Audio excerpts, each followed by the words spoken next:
This video is sponsored by Backblaze. If you're constantly fighting for storage on your phone or on your computer, Backblaze offers unlimited cloud storage for as little as $9 a month. Link in the description.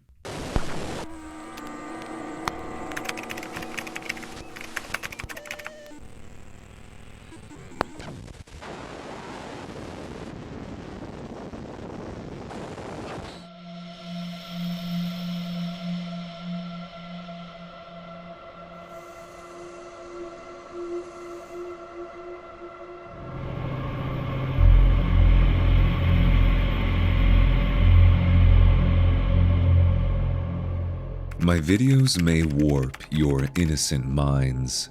These are the words in the bio of Iggy35.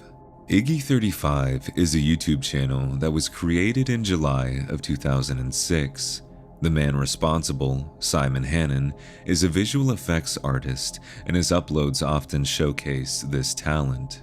His most popular video is titled Not for Children and shows a kid sitting in front of a Jack-in-the-Box. It isn't long before the box winds to an end, and a scary face resembling Leatherface pops out at the child.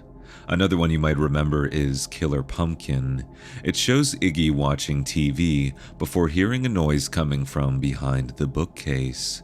He pushes it aside to find a large hole in the wall. As he listens to the echoes coming from within, a jack-o'-lantern shoots out and bites his head off. As of recent, Iggy hasn't been posting much. His last video was uploaded 4 years ago and is a music video for the song Body Parts by Ginger Wildheart. The video itself is exactly what you'd expect from an Iggy35 upload.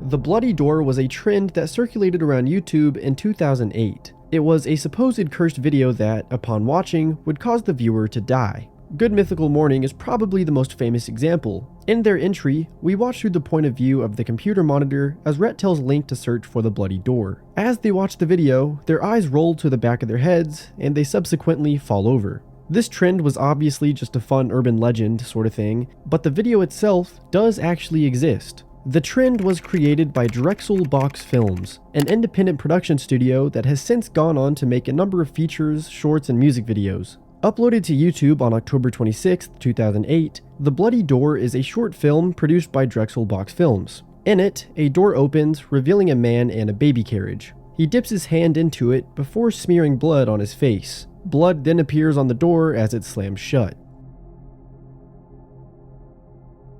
If you've enjoyed the content you've seen so far, please make sure to subscribe to Something Sinister. Also, a huge shout out to Jaden Salads for helping me with this video. A link to his channel will be in the description below.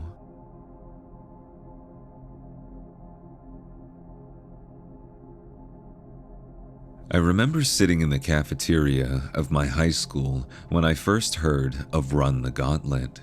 My friends and I were gathered around talking about if such a thing even existed, and if so, how bad could it actually be? Run the Gauntlet, as I would soon find out, is a website containing some of the most deplorable, disgusting, vile videos that the internet has to offer. It's an endurance test. You start with something that's a little gross before moving on to the next level. This level is a bit worse than the one before. The one after is even more extreme. The cycle continues. This is running the gauntlet, which is a synonymous phrase for an unpleasant experience, and that's exactly what it is. I obviously can't show these videos on this platform, but honestly, I don't want to. They're not just gross videos of people vomiting. In Run the Gauntlet, you see people die. For example, there's a video of an escape artist trapped in a water tank, and he ends up drowning.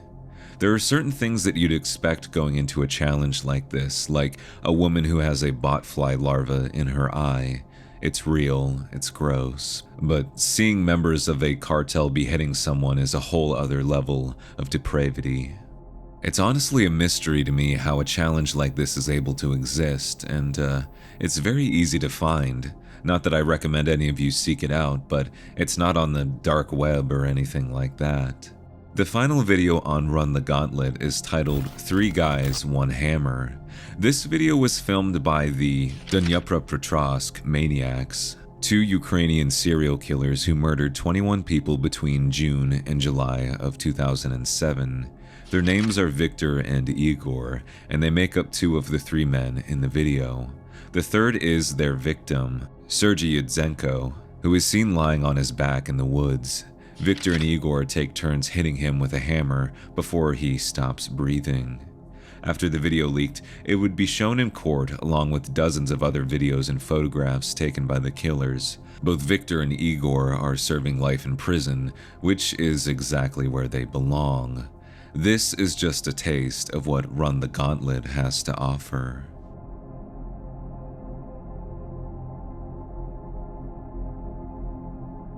In 2015, YouTube user Obscure Horror Corner was sent a strange .exe file from a user on the dark web. It was a game called Sad Satan. Obscure horror content, whose name is Jamie, would upload 4 playthrough videos to their channel. In the game itself, we watch through the perspective of the player as they walk down seemingly endless black and white corridors. The audio is muddied and distorted, containing clips of infamous cult leader Charles Manson, interviews, and songs played in reverse. As the player continues, images flash on screen of serial killers and others who specifically preyed on young kids. This is a theme throughout the entirety of Sad Satan. There doesn't seem to be any rhyme or reason, no goal or objectives in the game. You're just a lost soul wandering around an endless maze. At one point, the player encounters the ghost of a young girl. She doesn't interact directly with the player, but simply remains still. Another piece of the puzzle that seems to be putting together the larger picture, which, simply put, this game is about child abuse. When talking about the game, Jamie says that they purposely misdirected people from downloading the game,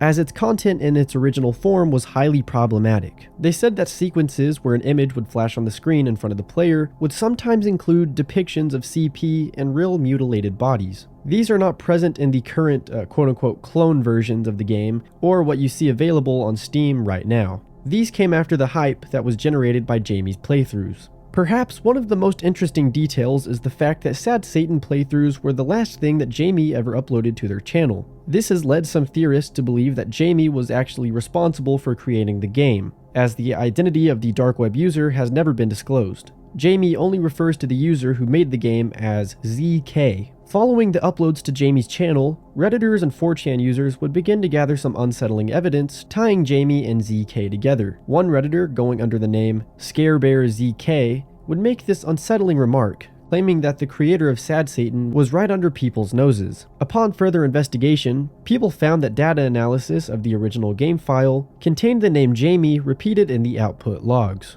This seems to go beyond coincidence, but the question remains. Why did Jamie make this game, and specifically, why did they choose to include real photographs of CP and other horrific things?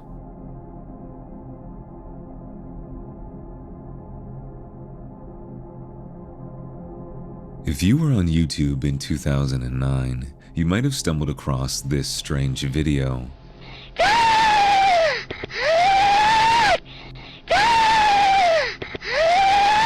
It's called Jakety Ghoust, and its uploader, a channel called Dewerda, is home to a number of strange videos.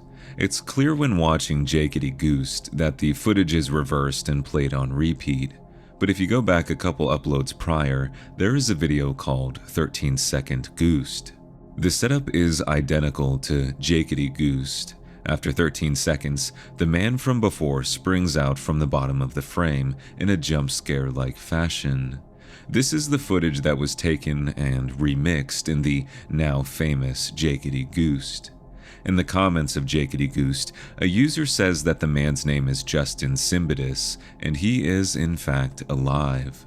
When searching this name, you'll find this Instagram account of a very similar looking man to the one running the Dewerda channel. Justin's bio even reads ex-YouTuber. While the Dewerda channel has been abandoned, Justin does have another channel under his name. His videos are much more normal here, showcasing his collectibles and unboxing various items. But like DeWerda, this channel hasn't been uploaded to in some time, leading viewers to speculate that Justin has died as a result of his progeria, a disease that Justin has that makes him age rapidly. This isn't the case, however, as Justin still posts regularly on his X page.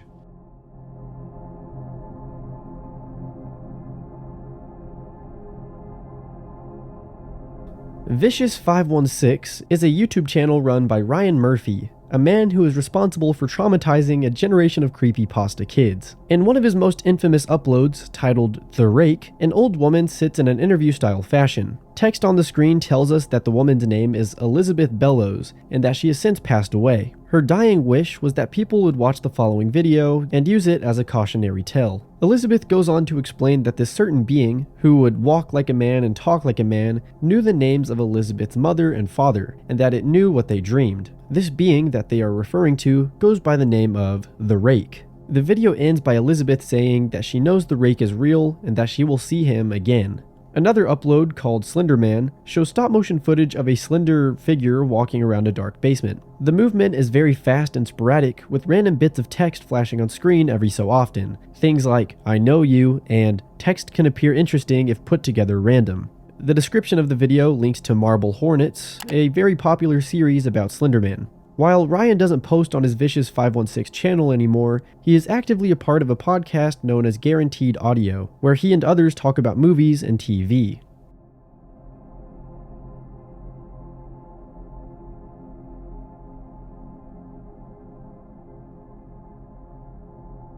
Before Snapchat filters allowed for scary faces, YouTubers like Kenny W pioneered a bizarre subgenre of videos. In his upload titled Katie's Scary Face, a girl looks at the camera before opening her mouth while her face distorts. And that's pretty much it. The video was meant to be a showcase of Kenny's visual effects work. In a similar upload, appropriately titled Kenny's Scary Face, the same idea is repeated. This would become a trend that YouTubers like Danebo would carry on. But why did videos like this stick out so much? This type of content was always the sort of thing that you would stumble upon by accident, which is probably why Kenny's videos have remained so nostalgic. In the early YouTube days, visual effects such as these were still in their rudimentary stages, which adds to their level of uncanny.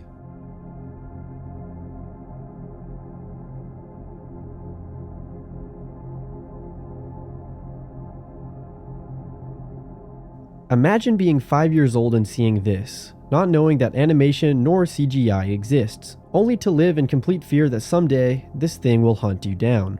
Imagine if this is the last piece of human evidence ever found. These are just a couple of the comments published on the video known as Yelling Creature. The video itself is very short, clocking in at only 6 seconds in length. This is all it would take, however, to scar the countless number of children who stumbled upon it while exploring YouTube.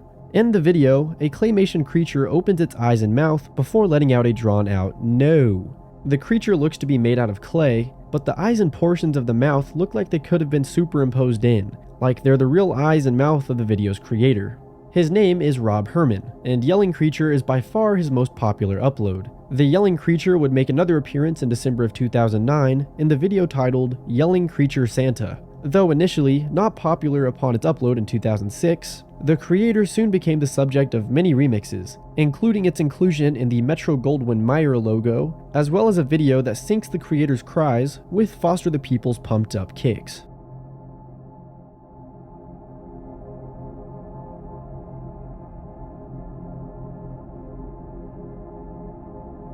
In 2000, a website called ogrish.com would surface. The website's purpose was to be a source for uncensored news coverage and multimedia. The site was said to have been home to many graphic videos, including footage of the jumpers on September 11th, as well as execution videos, like that of Kim Sun-il. Finding the site is now impossible, because from 2006 to 2021, it would redirect you to something more familiar. The site was known as LiveLeak. Much like its predecessor, LiveLeak sought to redefine media by encouraging citizen journalism. It wouldn't take long for this mission statement to transform, however, into something much more sinister. The website gained its initial popularity in 2007 following a leaked video of the execution of Saddam Hussein.